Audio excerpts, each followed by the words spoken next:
Good morning students, how are you? You are welcome to CR International Online Classes।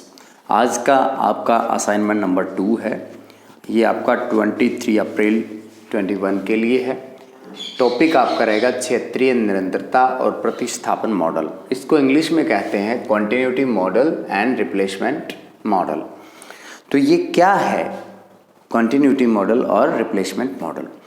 इसको continuity model को क्षेत्रीय निरंतरता और replacement model को प्रतिस्थापन मॉडल कहा जाता है। कंटिन्यूटी मॉडल का मीनिंग ये है कि इस एक विचारधारा ये है, इतिहासकारों के विचार इस तरह से हैं कि कुछ लोग मानते हैं, इतिहासकारों में से कुछ लोग, कि इस जब लोगों का अस्तित्व हुआ तो वह अस्तित्व शुरू हुआ तो वह साउथ अफ्रीका से न होकर के अलग अलग स्थानों पर हुआ और उन पर उनके ही परिवेश का प्रभाव उन लोगों पे रहा, जिसकी वजह से उनमें विभिन्नता देखने को मिलती है, चाहे वो रंग रूप में हो, नस्ल में हो, हर तरह की जो सब परिवेश का अंतर आता है। वो जो रिप्लेसमेंट मॉडल है उसका मीनिंग ये है कि लोगों का मतलब एक तरह से मनुष्य का अस्तित्व जो है साउथ अफ्रीका महाद्वीप से हुआ। साउथ अफ्रीका महाद्वीप से अस्तित्व होने के बाद और फिर उन्होंने दूसरे क्षेत्रों की तरफ यात्राएं की वो, और वहीं जाकर के वो बस गए, वहीं शिकार किया, वहीं रहने लग गए। और इस तरीके से उन पर जो क्षेत्रीय प्रभाव रहा या फिर परिवेश का जो प्रभाव रहा, सामाजिक और भौगोलिक परिवेश का, उससे मतभेद मतलब आपस में जो विभिन्नताएं नज़र आ रही हैं वो सब विभिन्नताएं उसकी वजह से नज़र आती हैं। इसके अंदर देखिएगा क्षेत्रीय निरंतरता और प्रतिस्थापन मॉडल में दोनों में अंतर है। क्षेत्रीय निरंतरता का मीनिंग ये है कि देश के अंदर ये पता चलता है या किसी भी मतलब परिवेश में ये पता चलता है कि क्षेत्रीय निरंतरता ये है कि ये इस बात का प्रमाण देती है कि मनुष्यों का अस्तित्व अलग अलग स्थानों पर हुआ है, जबकि प्रतिस्थापन मॉडल इसके विपक्ष में है। वह अपोजिट में इसके बयान करता है कि ऐसा नहीं है जितना इसके अंदर दिखाया गया है कि early humans ways of obtaining food. इससे नेक्स्ट जो टॉपिक होगा इसके अंदर early humans ways of obtaining food कि आरंभिक मानव कैसे भोजन की प्राप्ति करते थे, आदि मानव को भोजन की प्राप्ति कैसे होती थी। जैसे आदि मानव जो है कंदमूल इकट्ठा करके, शिकार करके, संग्रहण के द्वारा अपना गुजारा करते थे। शिकार करना हालांकि ये पता चलता है कि 5 लाख साल पहले ही शुरू हो पाया। तो जब हम आदि मानव की बात करें तो शिकार करना उनकी गतिविधि में, आरंभिक मानव की गतिविधि में नहीं था।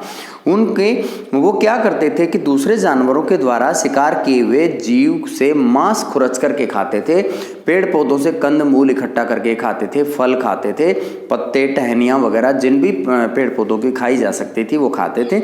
और इसके अलावा ये लोग पत्थरों के औजारों का इस्तेमाल करते थे और उसके सहायता से ये लोग विभिन्न चीज़ों को खाते थे और इस्तेमाल करते थे। इसके अंदर जो अर्ली ह्यूमन्स के बारे में उनकी भोजन से संबंधित आदतों के विषय में ये पता लगाना बहुत ही मुश्किल हो गया है कि वो कौन कौन से बीजों का इस्तेमाल किया करते थे, क्योंकि जो पत्थरों से संबंधित जो सामग्री है, जो औजार बने हुए हैं वो तो पता चल रहे हैं, लेकिन यहाँ हमें ये बात पता नहीं चल रही कि इनका जो खान पान के लिए जो इस्तेमाल होने वाली चीज़ें हैं, ख़ास तौर पर जो पेड़ पौधों से प्राप्त उत्पाद हैं, उनको इतने समय तक कैसे सुरक्षित रखा जा सकता है। तो वो सुरक्षित नहीं है, ना उनके कोई अवशेष हैं, इसलिए उनका पता नहीं लग पा रहा है। अब इतिहासकार कभी कभी इस बात के लिए ढूंढने की कोशिश करते हैं, अगर कहीं पर पेड़ पौधों के जले हुए अवशेष मिल जाएं, चाहे वो दुर्घटनावश जले हों या फिर जानबूझ करके नियंत्रित रूप से आग लगाई गई हो या फिर कुछ जले हुए बीज मिल जाएं, तो उनके अवशेषों से पता लगाया जा सकता है उनकी खान पान की आदतों से संबंधित। तो इस तरीके से जो खान पान की आदतों का पता चलता है, और इसमें आदि मानव के भोजन प्राप्त करने के तरीकों में हम और शामिल कर सकते हैं कि ये लोग जैसे इधर उधर टहलते रहते थे, ये एक तरह से खाना बदोश जिंदगी उनकी होती थी। तो जहाँ भी इन्हें कुछ भी मिल गया उसी को इन्होंने खाना शुरू कर दिया। जैसे कोई भी चीज़ है, फिर अगर उनको स्वाद में अच्छी नहीं लगी है तो उसको नीचे फेंक देते थे, और अगर कोई अच्छी स्वादिष्ट है तो उसको ये लोग खाते रहते थे। Foraging means to search for food. यहाँ पे एक वर्ड है स्कावेंगिंग। स्कावेंगिंग जो वर्ड है उसका मीनिंग होता है कि जो त्यागी हुई वस्तुएं हैं, जो फेंकी हुई वस्तुएं हैं, उनकी सफाई करने से है, उनकी सफाई करना यानी उनको इस्तेमाल के लायक बनाना। और जो फोरेजिंग का मीनिंग होता है कि भोजन की तलाश में इधर उधर टहलना या ढूंढना। अक्सर देखने में आता था कि जैसे कि तालाब, झील या नदी के किनारे पर ये लोग इकट्ठा हो जाते थे और वहां पर ये शिकार की तलाश में बैठ जाते थे और फिर अचानक से धावा बोल करके शिकार को ये शिकार बना लेते थे। रसदखोरी का तात्पर्य भोजन की तलाश करने से। रसदखोरी क्या होती है? भोजन को तलाश करना कि उन्हें भोजन कहाँ मिल सकता है। खाद्य पदार्थ उन्हें कहाँ मिलेंगे? जैसे पेड़ पौधों से मिलेंगे, जीव जंतुओं से उन्हें मांस मिलेगा, या जहाँ भी वो जैसे अंडों का सेवन करते थे। बहुत बार ऐसा भी देखने में आया कि कीड़े मकोड़ों का भी सेवन करते थे, रोडेंट्स का, कृंतक जिन्हें कहा जाता है, उनका भी सेवन ये लोग करते थे। इसके अलावा सर्प वगैरह, छछूंदर, चूहे, ये चीज़ें भी, ये जीव भी ये खाते थे। इसके बाद आगे बता रखा है early humans from trees to cave and open air sites, यानी खुले माहौल में शुरुआत में जो आदि मानव है वो पेड़ पौधों पे रहता था। वह एक बंदरों की जीवन शैली का अनुकरण करता था। ठीक उसी तरीके से जब वो प्राइमेट्स अवस्था में था, लेकिन जैसे जैसे वो होमो इरेक्टस की अवस्था में आया तो उसने खड़ा होकर चलना शुरू किया, उसने गुफाओं में रहना शुरू किया। फिर गुफाओं से वो धीरे धीरे करके उसने ओपन साइट्स पर अपने झोपड़ी नुमा मकान बनाने शुरू किए। और इसमें ये इससे ये पता चलता है कि ये लोग जो हैं विकास की अवस्था तक आगे बढ़ते जा रहे थे। तो इसमें बहुत से स्थानों पर इनके यहाँ औजार भी मिले हैं, जैसे कि बॉक्सग्रोव नामक स्थान है दक्षिणी इंग्लैंड के अंदर, और एक सोनिंजन नामक स्थान है यूरोप में। तो इन दोनों स्थानों से पर्याप्त मात्रा में हड्डियों के अवशेष और औजार एक ही जगह से मिले हैं।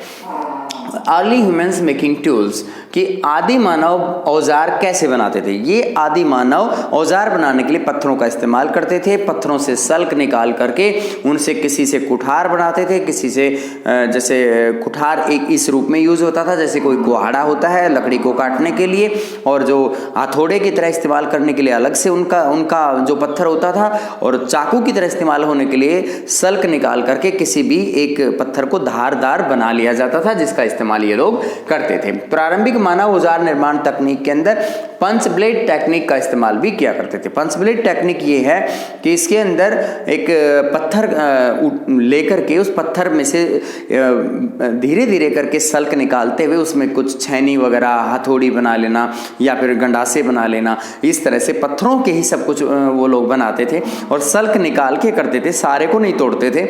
इसमें सबसे ऊपरी परत को सबसे पहले हटाते थे, पत्थर की सबसे ऊपरी परत को, फिर धीरे धीरे सल्क निकालते उसमें से उसको मनचाहा आकार ये लोग देते थे, जिसे पंच ब्लेड टेक्निक का नाम दिया जाता है। और ये इस तकनीक के द्वारा इनके पास एक से बढ़कर एक जो हथियार है, जो खास तौर पे शिकार करने में ये लोग काम में ले सकते थे, जैसे भाला बनाना है, फेंक कर चलाया जाने वाला हथियार है, जैसे कि एनसीईआरटी बुक में पिक्चर में दिया गया है, वहाँ पे भाले को फेंकने का भी एक इन्होंने औजार विकसित किया था।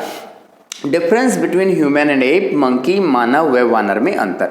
यहाँ बताया गया कि मनुष्य में और बंदर में काफ़ी कुछ जो है असमानताएं देखने को मिलती हैं। जैसे मानव है वह उसके अंदर अच्छे और बुरे का ज्ञान होता है, लेकिन वानरों में ये नहीं होता है, इस तरह की सोच नहीं होती है क्या अच्छा है क्या बुरा है। मनुष्य में नैतिकता होती है और वानरों में नहीं होती है। वानर ज़्यादा शरारती होता है, मनुष्य इतना शरारती नहीं होता। मनुष्य के अंदर जैसे इतना फुर्तीला नहीं होता, लेकिन बंदरों में बहुत ज़्यादा फुर्तीलापन होता है। बंदरों का शीर्ष और मुख जो छोटा होता है, आकार भी छोटा होता है, वजन भी कम होता है, जबकि मनुष्य का आकार बड़ा है, सिर बड़ा है, उसका मस्तिष्क बड़ा है और मतलब उसके अंदर वजन भी ज़्यादा है। और इसके अलावा दोनों में जैविक गुणसूत्रों की बात करें तो लगभग एक दूसरे से समान ही हैं दोनों। और जो बंदरों के अंदर और मनुष्य के अंदर और अंतर अगर हम ढूंढना चाहें तो बारीक काम मनुष्य ज़्यादा अच्छी तत्परता से, कौशल युक्त तरीके से कर सकता है, जैसे सुई से कपड़े की सिलाई करना, जबकि ये वानर जो है सुई को चलाना नहीं जानते हैं। इस तरह से बहुत ऐसी चीज़ें हैं जिनके, जैसे मनुष्य है वो पढ़ना जानता है, वानर पढ़ना नहीं जानता है। उनकी खान पान की शैली डिफरेंट है। जैसे मनुष्य है वो मांस भी का सेवन भी कर लेता है, सर्वाहारी है एक तरह से मनुष्य, लेकिन ये सिर्फ जो है शाकाहारी होते हैं वानर। तो इस तरीके से इन दोनों में अंतर होता है। एक ये बात भी, इनमें कुछ समानताएं भी होती हैं बंदरों में और मनुष्यों में। इसमें समानता ये है कि ये दोनों अपने बच्चे की केयर बहुत अच्छे से करते हैं, लगाव से रखते हैं, दोनों बुद्धिमान हैं और दोनों के अंदर मतलब गुणसूत्र भी लगभग समान हैं। दोनों मतलब एक तरह से प्रतिक्रियावादी भी हैं। और जैसे इसके अंदर और हम समानता के रूप में क्या कह सकते हैं कि जो बंदर और मानव के अंदर लगभग समानता है। जैसे बंदर जो है वो किसी जैसे कोई भी पत्थर उठाता है या फिर मनुष्य कोई पत्थर उठाता है तो ठीक उसी तरीके से बंदर भी उसको उठा सकता है, पकड़ सकता है, फेंक सकता है। तो इस तरह की एक्टिविटीज़ बंदर भी कर लेता है। तो ये कुछ समानताएं भी हैं। और इनके अंदर जैसे गर्म में बच्चे को लंबे समय तक रखते हैं और बड़े होने तक, जब तक वो मैच्योर नहीं होता है तब तक उसकी केयर करते हैं। तो इस तरह की समानताएं इनमें होती हैं। तो कुछ हमने अंतर के विषय में बताया, कुछ असमानताएं बताई। इसके अंदर देखिए, इसमें हम ये टॉपिक भी इसको शामिल कर सकते हैं कि इसके अंदर जगह जगह पर आदिवासी लोग जो हैं, जो खास तौर पे आदिवासी ना कह करके हम उसको आदि मानव कहें, आदि मानवों ने यूरोप के अंदर बहुत सी ऐसी जगह पर अपनी मतलब झोपड़ी स्थापित की, जहाँ पर मतलब वो लोग पहले किसी गुफा में रहते थे या फिर पेड़ों पर रहते थे, लेकिन अब उन्होंने अपना जो दैनिक जीवन शैली उसमें बड़ा बदलाव किया। धीरे धीरे करके उन्होंने अपनी झोपड़ियाँ बनानी शुरू कर दी और इस तरीके से उनके दैनिक जीवन में बहुत ही ज़्यादा बड़े बदलाव आए। अब वो औजार पर्याप्त मात्रा में रख सकते थे, जैसे कि इसमें मैरी और लुइस लिकी ने एक बहुत ज़्यादा मात्रा में उनके औजारों को खोज निकाला है और उससे पता लगता है कि ये लोग जो है किस तरीके से आगे काम करते थे। इसमें क्षेत्रीय निरंतरता और प्रतिस्थापन मॉडल को एक बार फिर से देख लीजिए। क्षेत्रीय निरंतरता का मतलब ये होता है कि किसी भी क्षेत्र में, यानी मनुष्य की उत्पत्ति जो है अलग अलग स्थानों पे हुई है और उनका सामाजिक और भौगोलिक परिवेश का प्रभाव उन पे रहा है। रिप्लेसमेंट मॉडल जो है ये बयान करता है, प्रतिस्थापन मॉडल की अफ्रीका से ही मनुष्य की उत्पत्ति हुई है और बाद में वो दूसरे स्थानों पे जाके बसे हैं और फिर उन पे भौगोलिक परिवेश का प्रभाव पड़ा है। इसमें आदि मानव के भोजन प्राप्त करने की तकनीक या तरीकों के पे प्रकाश डालना है। इसमें हम बता सकते हैं कि जैसे कंदमूल या फिर शिकार करके, संग्रहण करके वो गुजारा करते थे और इसके अलावा जैसे कीड़े मकोड़े खाते थे, रोडेंट्स, छछूंदर, चूहे, जो भी उन्हें चीज़ मिल जाती थी। शाकाहारी चीज़ों का सेवन भी करते थे, मांसाहारी चीज़ों का सेवन भी करते थे और अक्सर दूसरों के द्वारा शिकार किए हुए जीव से मांस खुरच कर खाते थे। इसके बाद आगे बताया गया कि यहाँ पर रसदखोरी का तात्पर्य होता है भोजन की तलाश करना, क्योंकि ये खाना बदोश होते थे, एक स्थान से दूसरे स्थान पर टहलते रहते थे। आदि मानव जो है पहले पेड़ों पे रहना शुरू किया, फिर वह खड़ा होकर चलना शुरू किया, उसने केव में रहना शुरू कर दिया यानी गुफाओं में, और फिर उसने ओपन साइट्स पर अपने बस्तियां बसाना शुरू किया, उसने अपनी झोपड़ियां वगैरह बनानी शुरू की। और अर्ली ह्यूमंस जो होते थे उन्होंने कई उपकरण भी तैयार किए जो कि सभी पत्थर के औजार होते थे, जिनका इस्तेमाल वह विभिन्न चीज़ों को पकड़ने में, विभिन्न चीज़ों को इस्तेमाल में लेने के लिए करते थे। प्रारंभिक मानव जो पंच ब्लेड तकनीक का इस्तेमाल करके, जैसे कि यहाँ पे लिखा हुआ है, पंच ब्लेड टेक्निक का इस्तेमाल करते हुए पत्थरों से सल्क निकाल करके उनको मनचाहा आकार दे करके और ये उसे इस्तेमाल करना जानते थे।